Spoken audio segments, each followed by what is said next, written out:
Okay, part two. So talking about equivalent fractions. So one thing that we know is that when we look at a fraction like this fraction bar 1/4, one thing that we talked about in class and spent a lot of time on is how you can have fractions that are the same. They are the same exact amount as 1/4.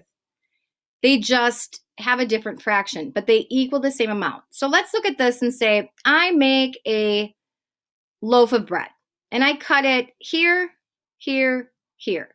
I've cut it into 4 parts. 1, 2, 3, 4. And I go and I eat one of those parts. I have eaten 1/4 of that banana bread. But let's say I make a loaf and I cut it here, here, here, here, here, here, and here.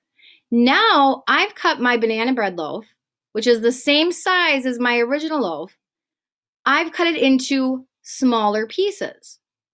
So now instead of it being 4 pieces and me eating 1/4, I've done 8 pieces and I eat 2 of them. But if you look here at this equivalent line, I've eaten the same amount if I have 2 of 8 pieces as I did if I had 1 of the 4. Let's look at a third example. Now I've decided to cut my banana bread loaf into 16 pieces. I've cut it 15 times and I have 16 pieces.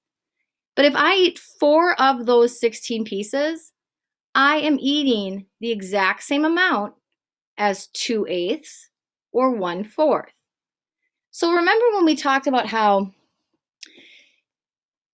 the whole is what matters. You can cut something into as many pieces as you want. If I had one Taki and I cut it in half, and you had half of a Taki, it's still the same amount that if I cut the Taki into 10 pieces and I gave you 5 of those little pieces, that would be the same as 1/2. It's still that same amount. It's just smaller pieces of each amount. So let's look at this with a pizza. Let's say I make a pizza and I decide to make it into thirds. So I cut 3 big, huge pieces and I eat one of them. I've eaten 1/3. But if I cut the pizza into 6 pieces and I eat 2 slices, I've eaten exactly the same amount here. It's just as if I cut this piece in half. So 2/6 is the same amount as 1/3. Look down here. Let's say I cut it into 12 pieces and I eat 1, 2, 3, 4 of those pieces. I have still eaten 1/3 of the pizza because I know that this would be the other third and this would be the final third. Even on a number line, this works.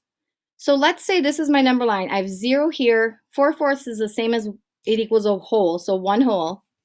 And I have the 3 parts, 1/4, 2/4, 3/4, 4/4. This 1/4 here is on the exact same place on the number line as 2/8, 1/8, 2/8, 3/8, 4/8, 5/8, 6/8, 7/8, till I come to 8/8, which is a whole. Forgot to draw that for you. So 4/4 equals 1 whole. 8/8 equals, it's really hard to do this, sorry, 1 whole. So 2/8 is going to go right here. And it matches up perfectly with the 1/4. So remember when we're talking about equivalent fractions, you can find an equivalent fraction by just dividing your fraction bar into smaller pieces and then seeing what amount would match up with it. So I want you to play around with that a little bit. I'm going to direct you back to the same site I did the other day with transformations, to the fraction one.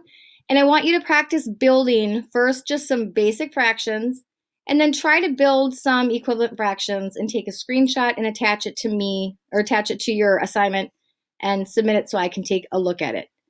Have fun with this, play around with it. It's meant to be a manipulative that will help you, that you can use when you're trying to solve something. So make sure that you are taking the time to go there and just kind of explore and have fun with it. All right, see you guys. You're doing a great job.